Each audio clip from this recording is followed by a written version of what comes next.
悪魔の足情熱を帯びた足は破るジャンプ。 Yo les bros, c'est Golgi et j'espère que vous allez bien. Nous nous retrouvons aujourd'hui pour une vidéo très spéciale. J'ai une tonne de news One Piece à vous livrer. Effectivement, la Shueisha a eu la très bonne idée de donner au dernier set de Vivecard, au One Piece Magazine et au volume 100 de One Piece la même date de parution. Vu que ce sont de très précieux éléments dans la révélation de mystères dans le monde de One Piece, je n'avais aucune intention de laisser passer l'occasion de vous les révéler. Pour l'instant, seulement les Vivecard et le One Piece Magazine se sont dévoilés et nous avons donc au programme la révélation des primes des Tobiropo ainsi que celle de King, leur lieu de naissance, l'aspect du fruit du démon de Crocodile et Dalton et bien plus encore. Bref, largement de quoi se mettre sous la dent, alors préparez-vous tranquillement, n'hésitez pas à lâcher un petit like pour soutenir la chaîne, ça fait plaisir, et à vous abonner si ce n'est déjà fait. Merci à vous les bros. Et commençons. Nous allons commencer par le One Piece Magazine volume 12 qui révèle timidement quelques informations non moins intéressantes. Premièrement, les fruits du démon de Crocodile et de Dalton sont dévoilés. Nous avons donc pour la première fois l'apparence du Ushi Ushinomi modèle bison ainsi que du Suna Sunanomi, le terrible fruit du sable. Il se rajoute à la longue liste de fruits du démon dessinés et dévoilés par Oda exclusivement dans les One Piece Magazine et ce n'est pas pour nous déplaire. On félicitera Crocodile de ne pas avoir douté en croquant à pleines dents dans un cactus. Parfois, nous avons également le droit à des croquis originaux d'anciens personnages et cette fois-ci, c'est l'impératrice Bois Hancock qui est à l'honneur. On peut aisément voir que depuis le début, il avait déjà l'idée de son design final, ce qui est très rare puisque la plupart du temps, les croquis changent du tout au tout entre le début et la fin. En parlant de dessin, ce sont les chefs-d'œuvre de Boichi qui ont été dévoilés dans ce One Piece Magazine avec les croquis du prochain chapitre du passé d'Ace dessiné par ce dernier. De très nombreuses pages avec le style emblématique du dessinateur de Dr. Stone, entre autres, nous montrent Ace et Satch plus stylés que jamais, Marco et Barbe Blanche, mais surtout, mon gros coup de cœur, Marshall D. Teach. S'il devait exister qu'un seul pirate au monde et une seule représentation en dessin d'un pirate, ça serait cet homme.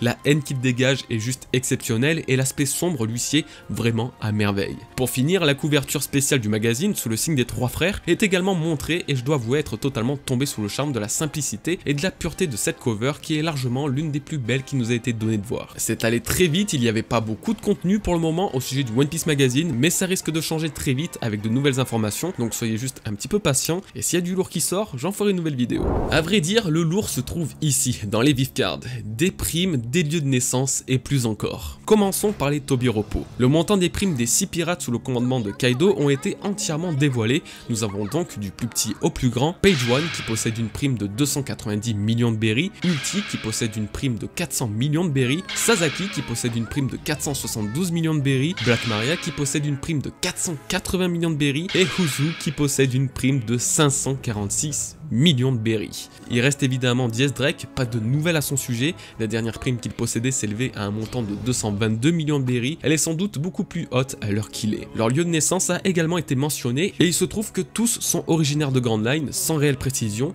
sauf Uzu et Black Maria qui viennent respectivement de North Blue et de Wano Kuni. Toute cette partie est donc hyper intéressante pour plusieurs raisons. Déjà concernant les primes, eh bien nous pouvons être sûrs désormais que les Mugiwara vont avoir un énorme gain sur leur avis de recherche. Par exemple, Nico Robin et Brook, n'ayant que 130 millions et 83 millions, vont profiter d'une grosse hausse dans leurs primes après avoir battu un pirate à plus de 546 millions. Je pense que chacun recevra approximativement 200 à 300 millions supplémentaires pour la défaite de Black Maria qui, au passage, était dans sa forme hybride durant leur combat. Pareillement pour Franky, vaincre une tête à 472 millions de berries quand il n'en a que 94 000, ça va avoir un impact colossal sur sa nouvelle prime et c'est très bien. L'équipage du futur roi des pirates ne peut plus se permettre d'avoir certaines primes de l'époque d'East Blue. C'est fini tout ça. Passons aux calamités désormais, enfin surtout à King, puisque sa prime officielle a été dévoilée et elle s'élève à ni plus ni moins que 1 milliard et 390 millions de berries. Du haut de ses 47 ans, car oui son âge a également été donné, King a donc le privilège d'être le commandant de Yonko à la plus grande prime jusqu'à présent devant Katakuri et Marco. Il va falloir attendre celle de Ben Beckman qui pourra peut-être rivaliser, en tout cas c'est un montant littéralement astronomique. Ce qui est encore plus fou, c'est que Zoro, en le battant, va avoir une augmentation de prime en adéquation avec ses actes sur Onigashima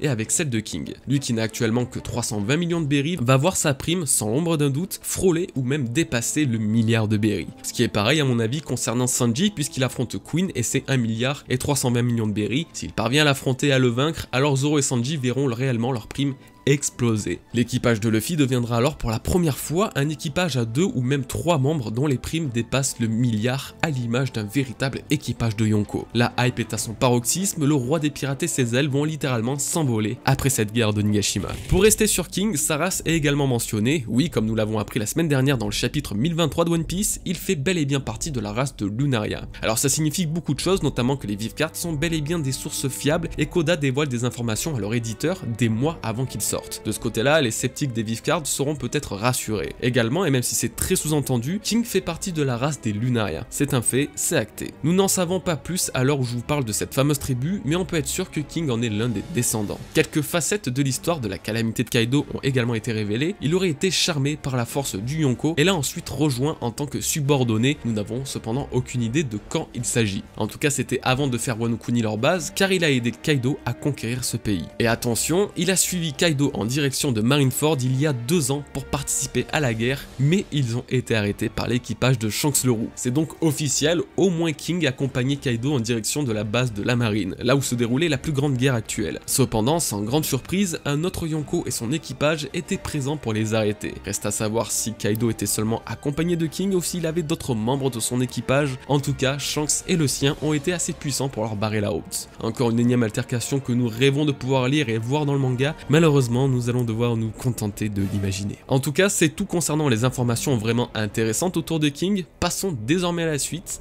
passons à Yamato. Yamato a eu une Vivcard des plus intrigantes pour une raison, son lieu de naissance est considéré comme imprécis. Alors que Black Maria par pur exemple est précisé comme étant de Wano Kuni, notre chère Yamato, elle n'a pas le droit à cette mention. Étant donné que Kaido n'est sur Wano Kuni que depuis à peu près 23 ans et que Yamato en a 28, il est évident qu'elle ne vient pas de ce pays. Cependant, le mystère s'épaissit à un tel point que sa naissance pourrait révéler éventuellement une future île potentiellement très importante dans l'histoire de One Piece. Cette île pourrait peut-être avoir un lien avec son titre puisque les subordonnés de Kaido l'a nommée la Princesse Démon. Oui, comme vous pouvez le constater, si certains se posaient encore la question, Yamato est bien considérée comme une femme dans sa Vivcard, pas besoin d'épiloguer 3 heures là-dessus, mais pour ceux qui attendaient une confirmation, eh bien, vous l'avez. Yamato qui au passage a vu sa véritable voix qui apparaîtra dans l'anime être révélée également il y a de ça quelques jours sur la chaîne officielle de One Piece, et il se trouve que ce n'est nul autre que Saori Hayami qui sera la seiyuu officielle de Yamato pour les prochains épisodes. On va clore ce premier épisode sur son père, Kaido. Rien d'incroyable de dévoiler le concernant, si ce n'est qu'il a 59 ans et c'est la première fois que nous avons connaissance de son âge. Son lieu de naissance est Grand Line, contrairement à Yamato, aucun vrai problème avec ça, ce qui signifie d'autant plus que la princesse Démon a un grand secret caché de ce côté-là. Tout comme King, son histoire a été dévoilée dans l'ordre chronologique des choses. Il a donc rejoint les Rocks en tant qu'apprenti, il a quitté les Rocks suite à l'explosion de cet équipage pendant la guerre de God Valley, il a ensuite été capturé par la marine et son facteur de lignage a été extrait, et ce n'est qu'après ça qu'il a fondé son propre équipage. Donc en toute logique, King l'a rejoint après qu'il ait été capturé par la marine. Les motivations de l'empereur ont à nouveau été détaillées et il est toujours considéré comme la plus puissante créature au monde qui espère pouvoir détruire ce monde ennuyeux grâce à la puissance des armes antiques, des smiles ainsi que du One Piece. C'est exactement ce qui a été dévoilé dans le chapitre 985, donc pas vraiment de surprise de ce côté-là, si ce n'est que la révélation du One Piece signifie pour lui la destruction du monde. Ce qui n'est en soi pas totalement faux car c'est un secret préservé par le gouvernement mondial qui ont haï Roger pour l'avoir dévoilé au monde entier. La véritable nature du One Piece est donc une vraie menace pour certaines personnes de ce monde et risque de déclencher la plus grande guerre que la Terre n'ait jamais vue. Et voilà les bros, c'est fini pour cette courte vidéo. Gardez en tête que de nouvelles informations d'autre importance risquent de paraître dans les prochains jours, donc vous n'êtes pas à l'abri d'une nouvelle vidéo, alors restez à l'affût. J'espère qu'elle vous aura plu, n'hésitez pas à me rejoindre sur les réseaux qui s'affichent à l'écran, un petit like pour soutenir la chaîne n'est pas de refus également. Portez-vous bien et rendez-vous vendredi pour la review du chapitre 1024 de One Piece. Sur ce, peace les bros.